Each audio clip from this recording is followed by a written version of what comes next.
Hello अस्सलाम वालेकुम। कैसे हैं आप सब लोग? उम्मीद है कि आप सब लोग खैरियत से होंगे, मज़े में होंगे, अपनी ज़िंदगी को एंजॉय कर रहे होंगे। तो आज की मेरी वीडियो का जो वाक़या है वो उसी फ्लैट से रिलेटेड है जिसके पहले मैंने आपको वाक़यात सुनाए।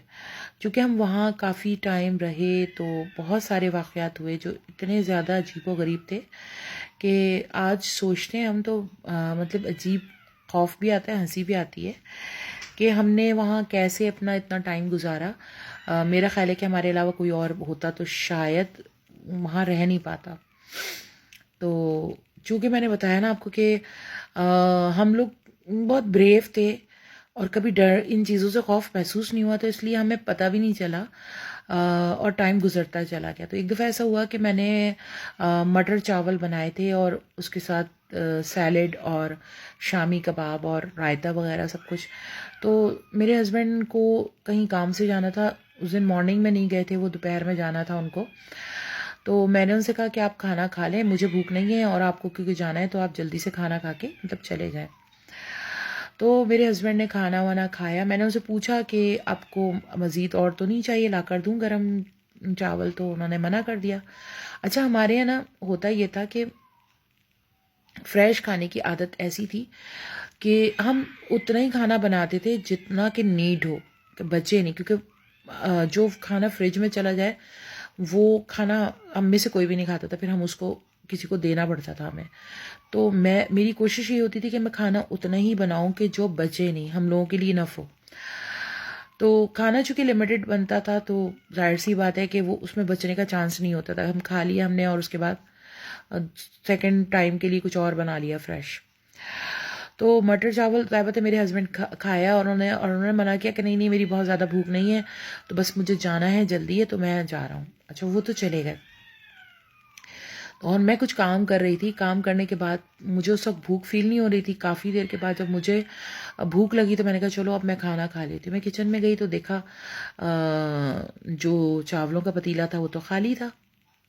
तो मुझे बड़ा गुस्सा आया कि यार, मेरे हस्बैंड को पता था कि मैंने खाना नहीं खाया और उन्होंने मेरे हिस्से का भी खाना खा लिया। तो अंडरस्टूड है ये कि गुस्सा तो इंसान को आएगा। तो मैंने उनको कॉल मिलाई, मैंने कहा कि यार, वैसे अब बहुत अफसोस की बात है कि आप उस वक्त मना कर रहे थे कि मैं खाना नहीं खाना, मुझे और नहीं चाहिए, लेकिन आपने मेरे हिस्से का भी खाना खा लिया। तो वो कहने लगी क्या हो गया, पागल हो गई हो? तो मतलब ऐसा कैसे हो सकता है? मैं तो इतनी जल्दी में था कि मुझसे वही खाना नहीं खाया जा रहा था, तो मैं तुम्हारे हिस्से का खाना क्यों खाऊंगा? तो मैंने बहस नहीं की क्योंकि वो बाहर थे। और चूंकि मुझे गुस्सा भी बहुत था तो मुझे मतलब मैंने कहा यार, झूठ की हद होती है, कुछ लोग इतना झूठ बोलते हैं। तो मेरे जहन में ये आया कि वो झूठ बोल रहे हैं मुझसे ना। खैर, मैंने अपने लिए कुछ और बनाया, खाया, बात आई गई हो गई। फिर सेकंड टाइम ऐसा हुआ कि कुछ दिन के बाद मैंने अफ़गानी पुलाव बनाया। अच्छा, अफ़गानी पुलाव था तो वो काफ़ी सारा, मेरे हस्बैंड ने कहा कि अफ़गानी पुलाव बना रही हूँ ना तो क्वांटिटी ज़्यादा रखना ताकि मैं ऑफिस भी ले जा सकूँ और इसको दोपहर में भी खाया जा सके। तो मैंने कहा अच्छा ठीक है। तो मैंने वो उसकी क्वांटिटी थोड़ी ज़्यादा रख ली कि वो हमारे लिए इनफ था और उसके बाद भी ऐसा था कि 3-4 अफराद मज़ीद खा सकते थे उसको। तो ऐसा हुआ कि लेकिन हुआ ये कि जब हमने खाना खा लिया उसके बाद जो बचा हुआ था वो मैंने फ्रिज में रख दिया। अच्छा, फ्रिज में रख दिया तो सेकंड डे मेरे हस्बैंड को लेकर जाना था, मैंने लंच बॉक्स पैक कर दिया उनका। और उसके अलावा जो था वो बाकी इतना था कि 2-3 अफराद वो ले जाने के बाद भी 2-3 अफराद खा सकते थे। खैर, वो तो चले गए और जब वो वापस आए तो उन्होंने मुझसे कहा कि यार, अफ़गानी पुलाव तो बहुत मज़े का बना हुआ था, तो मुझे भूख लग रही है, ऐसा करो मुझे गर्म करके दे दो। मैंने कहा अच्छा ठीक है। तो मेरी एक आदत थी कि मैं कभी भी जो है ना, अकेले मुझसे खाना नहीं खाया जाता था जब तक कि मेरे साथ कोई ना कोई हो मौजूद, जब तक मतलब। तो फिर मैंने हस्बैंड से कहा अच्छा चलें ठीक है, मैं खाना गर्म करके लेकर आती हूँ। अब जब मैंने पतीला निकाला फ्रिज से तो वो ऐसा था कि जैसे किसी ने उसको धो के रख दिया हो। मतलब उसमें चावल का एक दाना नहीं था और हमारे घर में उसके अलावा कोई था नहीं कि ऐसा हो कि मतलब कोई ले गया हो। मेड भी मेरे सामने आती थी और चली जाती थी, मैं वहीं बैठी हुई होती थी जहाँ फ्रिज था کہ جب وہ کام کر رہی ہوتی تھی، میں اپنے کام کر رہی ہوتی تھی، وہ اپنا کام کر کے، اور وہ بہت اچھی عورت تھی، تو اس کے بارے میں کبھی وہم بھی نہیں آ سکتا تھا کہ وہ اس طرح کی حرکت کرے گی. خیر میرا ذہن میں آیا، میرے ہسبینڈ نے کہا دیکھو ہم دونوں نے نہیں کھایا، تم ہو میں ہوں، تیسرا بندہ تو کوئی اور ہے نہیں، تو میڈ ہی لے گئی ہوگی.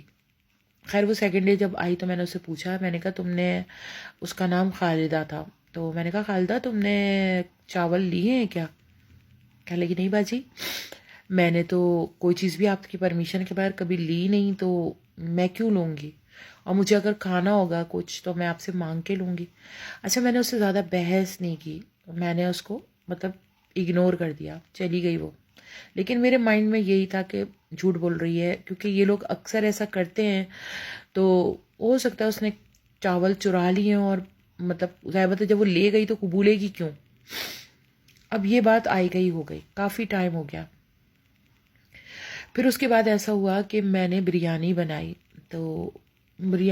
تو پھر کھا پی کے، اور مطلب میرے ہسبینڈ نے وہی کہا مجھ سے کہ نا مجھے آفس کے لیے تھوڑی سی تم رکھ دینا باکس کے اندر کر کے کنٹینر میں، اور باقی یہ کہ تم اپنے دوپہر کے لیے بچا لینا تھوڑی سی نا. تو وہ میں نے اس طرح ہی کیا کہ وہ اتنی کوانٹٹی تھی اس کی کہ مطلب اس وقت ہم لوگوں نے آرام سے کھا لیا اسے، اور دوپہر کے لیے وہ تھی موجود کہ 2-3 افراد کھا سکتے تھے، اور میرے ہسبینڈ بھی لے جا سکتے تھے. تو وہ چلے گئے، اور اس کے بعد جب وہ واپس آئے تو انہوں نے مجھ سے کہا کہ یار بریانی مجھے گرم کر کے مطلب لا دو، اور تو میرا دل چاہ رہا ہے. تو اب جب میں نے فریج کھولا تو بریانی نہیں تھی اس میں. اب ہم بہت پریشان ہوئے، اس دن میڈ نہیں آئی تھی، تو میری تشویش اس وقت بہت بڑھ گئی کہ یار یہ کیا ہو رہا ہے ہمارے ساتھ نا. اتفاق سے میرا ایک کزن تھا، اس کے گھر ہمارا جانا ہوا، اور جب بریانی بنی ہوئی تھی تو بریانی دیکھ کے مجھے وہ بات یاد آ گئی. تو میں نے کہا یار ہمارے گھر سے نا مطلب اس طرح ایسا ہوتا ہے کہ وہ چیز غائب ہو جاتی ہے، اسپیشلی رائس ڈشز جو ہے نا وہ غائب ہو جاتی ہیں. تو وہ ہنسنے لگا زور زور سے، کہتا ہے کہ یار اب بھی ہم لوگ نا ایک چیز بھگتا کے آ رہے ہیں. وہ فارم ہاؤس پہ، مطلب اس کا ایک فارم ہاؤس تھا، تو کہتا تھا کہ وہاں نا مطلب جو ملازمین تھے ان کے لیے کھانا بنتا تھا، جو لک آفٹر کرتے تھے اس کو، فارم ہاؤس کو. تو وہ کہنے لگا کہ وہاں جب کھانا بنتا تھا نا تو کھانا اکثر ایسا ہوتا تھا کہ مطلب ابھی بنا ہے اور تھوڑی دیر بعد پتہ چلا کھانا غائب. تو پہلے تو سب کا دھیان تھا کہ شاید یہ ملازمین میں سے کوئی چوری کر لیتا ہے کھانا، لیکن پھر سی سی ٹی وی کیمرہ بھی لگا دیے گئے اس میں کچن کے اندر جہاں کھانا بنتا تھا. تو اس نے کہا تب بھی کوئی مطلب اس کو ڈیٹیکٹ نہیں کر سکا، کھانا غائب ہو گیا. کہہ رہے اتفاق سے ہمارے فارم ہاؤس پہ ایک عالم کا آنا ہوا. تو جب ہم نے ان کو وہاں پہ ڈائننگ ایریا کے اندر لے کر گئے کچن میں، کیونکہ ڈائننگ ایریا بھی تھا وہاں پہ، تو انہوں نے بیٹھتے ہی کہا کہ یہاں نا آپ کو پتہ ہے یہاں کیا چیز ہے؟ تو انہوں نے پوچھا کیا ہے؟ تو انہوں نے کہا 10-12 جن ہیں جو آپ کا کھانا کھا جاتے ہیں. اچھا یہ بات انہوں نے ان کو بتائی نہیں تھی، انہوں نے خود یہ بات کہی کہ آپ کے کچن کے اندر جو ہے نا وہ اس طرح سے ہے. تو مجھ سے کہنے لگے کہ تمہارے بھی تم چیک کراؤ، تمہارے بھی مطلب گھر کے اندر کچھ اس طرح کی چیز ہے، تو بس تم ٹوکنا نہیں، اس کو کچھ کہنا نہیں، جو کر رہا ہے کرنے دو. ہر شخص کی قسمت ہوتی ہے، اور ہو سکتا ہے کہ تمہارا کھانا ان کے لیے مطلب ہو اور وہ تمہارے لیے اچھا ہو. تو ہم نے پھر ٹوکا نہیں، لیکن اکثر ایسا ہوتا تھا کہ جب بھی میں رائس کی ڈش بناتی تھی تو ایسا ہوتا تھا کہ وہ مطلب وہاں سے غائب ہو جاتی تھی. اور اس طرح ہوتے ہوتے مطلب ہم یوز ٹو ہو گئے تھے. پھر ہم اتنا ہی رائس بناتے تھے کہ وہ ہمارے علاوہ ایک بندہ اور مزید کھا لے، اس سے زیادہ نہیں ہوتا تھا، کہ رکھنے والا سین نہیں ہوتا تھا کہ ہم فریج میں کوئی چیز رکھیں. تو بس اس طرح چلتا رہا، اور ہم جو ہے وہ اس گھر کے اندر رہتے رہے. ہمیں سب پتہ چل گیا تھا کہ آگے کیا ہو رہا ہے اور کیوں ہو رہا ہے اور اس کے پیچھے کہانی کیا ہے. تو اتفاق سے ایک میرے ہسبینڈ کے دوست آئے، تو انہوں نے پھر اس بات کی تصدیق کی کہ یہاں کچھ مطلب ان نون ایسی کچھ چیزیں ہیں جو نظر نہیں آتی لیکن ان کا وجود ہے. آئی ہوپ کہ آپ کو یہ واقعہ اچھا لگا ہوگا، اور اگر اچھا لگا ہے تو پلیز میرے چینل کو سبسکرائب کیجیے اور بیل آئیکن کو ضرور دبائیے تاکہ آپ کو جو ہے آنے والی نئی ویڈیوز کی نوٹیفیکیشن ملتی رہے. اور چینل کو لائک اور ویڈیو کو لائک اور سبسکرائب، ویڈیو کو لائک اور شیئر ضرور کیجیے، ویری سوری. اور اپنا بہت سارا خیال رکھیں، پھر ملیں گے.